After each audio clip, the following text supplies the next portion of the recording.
നമ്മുടെ നാട്ടിൽ പേരൻസിനെ ഏറ്റവും കൂടുതൽ അലട്ടുന്ന വലിയ പ്രശ്നമാണ് അവരുടെ കുട്ടികളുടെ പഠനവുമായി ബന്ധപ്പെട്ട പ്രശ്നങ്ങൾ. തീർച്ചയായിട്ടും.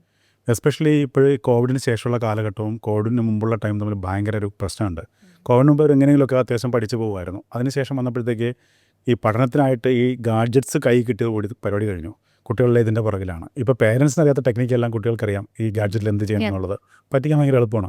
അപ്പോൾ അതുകൊണ്ട് തന്നെ അവർ കൂടുതൽ സമയം ഈ മൊബൈൽ ഫോണുകൾ യൂസ് ചെയ്യും. അതിൻ്റെ ഫലമായിട്ടുണ്ടായ ഏറ്റവും വലിയ പ്രശ്നം ഇവരെ ഉണർവ് താളചക്രം എന്ന് പറയുന്ന സർക്കേഡിയൻ റിതം ഇത് മൊത്തത്തിൽ തകിടം മറിഞ്ഞു.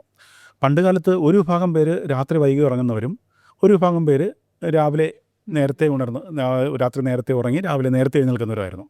ആ ഒരു രീതി അങ്ങ് മാറിയിട്ട് ഒരുവിധപ്പെട്ട കുട്ടികൾ ഒരു ഓൾമോസ്റ്റ് 70-80% കുട്ടികളും രാത്രി വളരെ വൈകി ഉറങ്ങുന്നവരായി മാറി. അപ്പോൾ ശരിക്കും പറഞ്ഞു കഴിഞ്ഞാൽ അത് പഠനത്തിൻ്റെ ക്വാളിറ്റിയെ ഒക്കെ ബാധിച്ചു. മാത്രമല്ല ഇത്രയും വൈകി ഉറങ്ങുന്നവരുടെ സ്കൂളിൽ ചെല്ലുമ്പോഴത്തേക്ക് ദ ക്വാളിറ്റി ഓഫ് ആ ഒരു ലേണിങ്ങിൻ്റെ പ്രോസസ്സിൻ്റെ ക്വാളിറ്റിയെ വല്ലാതെ ബാധിച്ചിട്ടുണ്ട്. അപ്പോൾ പേരൻസ് മാത്രമല്ല ടീച്ചേഴ്സ് എപ്പോഴും കംപ്ലൈൻറ്റ് ചെയ്യുന്ന കാര്യമാണ് എങ്ങനെ അത് ഹാൻഡിൽ ചെയ്യാൻ പറ്റുക എന്നുള്ള ചോദിച്ചിട്ടൊക്കെ. കാരണം പലപ്പോഴും ഈ ഗാഡ്ജറ്റ് അഡിക്ഷൻ അല്ലെങ്കിൽ സ്ക്രീൻ അഡിക്ഷൻ എന്ന് പറയുന്ന ഒരു സംഭവം ഉണ്ടല്ലോ, ഞങ്ങളെപ്പോഴും പറയുക ഈ ശരിക്കും പറഞ്ഞാൽ മറ്റ് അഡിക്ഷനുകളെക്കാളും പരിഹരിക്കാൻ പ്രയാസമുള്ളൊരു അഡിക്ഷനാണ് എന്നുള്ളതാണ്. ഇപ്പം മദ്യം അല്ലെങ്കിൽ മയക്കുമരുന്ന് പോലുള്ള കാര്യങ്ങൾ ഉപയോഗിക്കുന്നവർ ശരിക്കും സമൂഹത്തിന് അതിൽ താല്പര്യമില്ലാത്തതുകൊണ്ട് തന്നെ ഇവർക്കൊരു വിസിബിലിറ്റി പ്രശ്നമുണ്ട്. പുറത്ത് ആൾക്കാർ കണ്ടു കഴിഞ്ഞാൽ അത് അവർക്ക് ബുദ്ധിമുട്ടാണ്. അതേസമയം ഈ സ്ക്രീനിൻ്റെ കാര്യത്തിലേക്ക് വരുമ്പോഴത്തേക്ക് നല്ല പ്രശ്നമാണ്. കാരണം സ്ക്രീൻ പുറത്ത് ചോദിച്ചാൽ ആരും കുറ്റം പറയുന്നില്ല. പിന്നെ മണിക്കൂർ കണക്കിന് ഉപയോഗിക്കുന്നു. വീടുകളിൽ ഇത് ആരെങ്കിലും ഇതൊന്ന് തടയാൻ ശ്രമിച്ചു കഴിഞ്ഞാൽ അത് വയലൻ്റ് ആവുന്ന കുട്ടികൾ. അപ്പോൾ ഇതൊരു ബിഹേവിയർ പ്രശ്നമായിട്ടൊക്കെ മാറുന്നുണ്ട്. ശരിക്കും ഇത് ഇന്നത്തെ ഒരു സമീപകാലത്തെ ഒരു ഹൈസ്കൂൾ കോളേജ് തലത്തിൽപ്പെട്ട കുട്ടികളുടെ ഒരു എസ്പെഷ്യലി ടീനേജ് ഗ്രൂപ്പിൻ്റെ ഒരു വലിയ ഒരു ഇഷ്യൂ ആയിട്ട് മാറുകയും ഇത് ഒത്തിരി ലേണിംഗ് പ്രോബ്ലംസ് ഉണ്ടാക്കുന്നതാണ്. പഠിക്കുന്നതിൽ എന്താ പറയുക, അവർക്ക് എക്സൽ ചെയ്യാൻ പറ്റുന്നില്ല, പഠനത്തിൽ കൂടുതൽ മാർക്ക് മേടിക്കാൻ പറ്റുന്നില്ല, ആ ഒരു അവസ്ഥയിലോട്ട് പോകുന്നുണ്ട്. ഡോക്ടറുടെ എക്സ്പീരിയൻസിൽ എങ്ങനെയാണ് ഇത്തരം ഒരു സാഹചര്യം? ഫോക്കസ് ചെയ്യാൻ പറ്റുന്നില്ല. തീർച്ചയായിട്ടും നല്ല ഒരു ലേണിംഗ് ഡിസബിലിറ്റി അടക്കം പല ഡിസോർഡേഴ്സും കാണുന്നുണ്ട്. ഡിസ്ലെക്സിയ ഇതിലൊക്കെ നയിക്കുന്നുണ്ട് ഈ ഒരു കാര്യം അല്ലേ? തീർച്ചയായിട്ടും.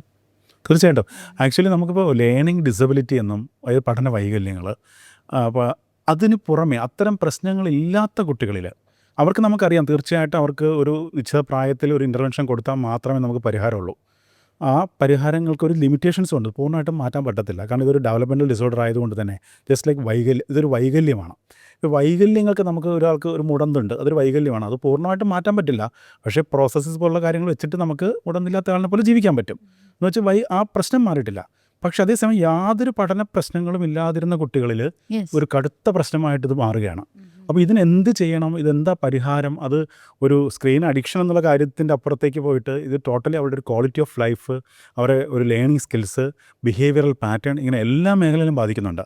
അത്തരത്തിലുള്ള കുട്ടികൾ തീർച്ചയായിട്ടും ഡോക്ടർ കാണുന്നുണ്ടാവുമല്ലോ. തീർച്ചയായിട്ടും. അപ്പോൾ അത്തരം കേസുകളിൽ ചെയ്യാൻ പറ്റുമെന്ന് പറഞ്ഞാൽ നമുക്ക് നല്ലൊരു റോൾ മോഡൽ പാരൻറ്റിങ് കൊടുക്കാൻ പറ്റണം. ഈവൻ കുഞ്ഞുങ്ങൾ ഓരോ സമയം നമ്മളെ വാച്ച് ചെയ്തുകൊണ്ടിരിക്കുക. നമ്മളിൽ നിന്ന് വരുന്ന ഓരോ വേർഡ്സ് അടക്കം നമ്മളെങ്ങനെ പെരുമാറുന്നു, ഒരു നല്ലൊരു പാരൻ്റ് ആവും. തീർച്ചയായും ആ ഒരു റോൾ മോഡൽ അവർ നിർബന്ധമായിട്ട് കണ്ടിരിക്കണം അല്ലേ? തീർച്ചയായിട്ടും. പിന്നെയെന്ന് പറഞ്ഞാൽ നമ്മൾ ഉപയോഗിക്കുന്ന വേർഡ്സുകൾ ഒരിക്കലും ആ ഒരു നെഗറ്റീവ് സ്ട്രോക്കുകൾ അല്ലെങ്കിൽ എന്താ പറയുക, അത്രയും കുട്ടികളെ പ്രയാസം ഉണ്ടാക്കുന്ന പല സ്ട്രോക്കുകളും നെഗറ്റീവായിട്ടില്ല. നമ്മൾ പറയുകയാണെങ്കിൽ ഇപ്പം നീ പോരാ, അല്ലെങ്കിൽ നീ അച്ഛൻ നന്നായില്ല, പലതും നമ്മൾ ഉപയോഗിക്കാറുണ്ട്. പല ആൾക്കാരും അറിയാത്ത പാരൻസ് അല്ലേ, അങ്ങനെയുള്ള വേർഡ്സുകൾ ഒരിക്കലും നമ്മൾ ഉപയോഗിക്കാൻ പാടില്ല. അതിന് പകരം കുഞ്ഞുങ്ങളെ അത്രയും എൻകറേജ് ചെയ്യുന്ന, സ്കഫോൾഡ് ചെയ്യുന്ന ആ ഒരു സ്കില്ല്, കുഞ്ഞുങ്ങളിൽ കോൺഫിഡൻസ് ഉണ്ടാക്കുന്ന അങ്ങനത്തെ വേർഡ്സ് നമ്മൾ ഏറ്റവും. ഈ വാക്കുകളെ കുറിച്ച് പറഞ്ഞപ്പോഴാണ് എനിക്കൊരു കാര്യം, അതായത് ഒരു 10-12 വയസ്സിന് മുമ്പുള്ള കാലഘട്ടം ഈ കുട്ടികൾ ശരിക്കും പറഞ്ഞാൽ നമ്മൾ പറയുന്നത് കേട്ടല്ല പഠിക്കുന്നത്, നമ്മൾ കാണിക്കുന്നതും ചെയ്യുന്നതും കണ്ടാണ് അവർ പഠിക്കുന്നത്. അപ്പോൾ കൂടുതൽ സമയം ഫോണിലിരിക്കുന്ന, ചാറ്റ് ചെയ്യുന്ന, റീൽസ് കാണുന്ന, പേരൻസിനെ കാണുന്ന കുട്ടിയെ സംബന്ധിച്ച് ആ കുട്ടിയോട് നമ്മളെന്ന് പറയുകയാണ് നീ ഇത് ചെയ്യരുത് എന്ന് പറഞ്ഞാൽ കുട്ടിക്ക് ഒരിക്കലും ഇത് ചെയ്യാൻ പറ്റത്തില്ല.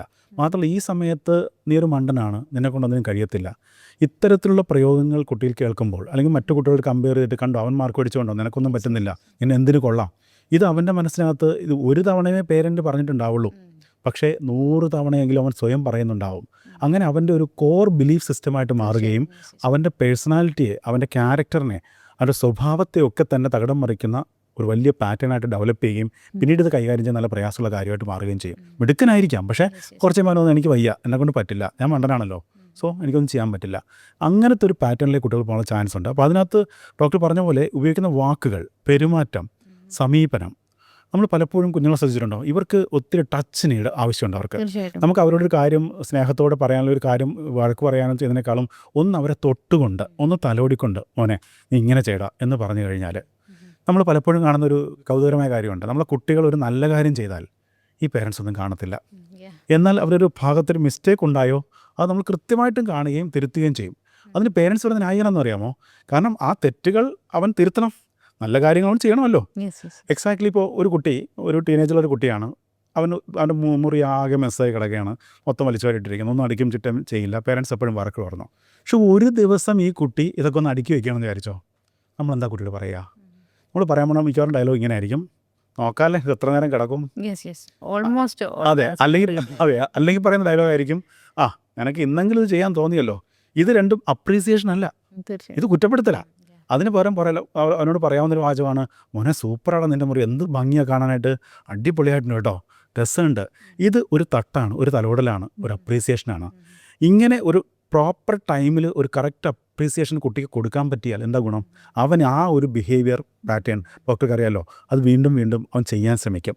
നമ്മൾ ചെയ്യാറുണ്ടോ? പേരൻസ് ചെയ്യാറുണ്ട്. ഇതാണ് വലിയൊരു പ്രശ്നം.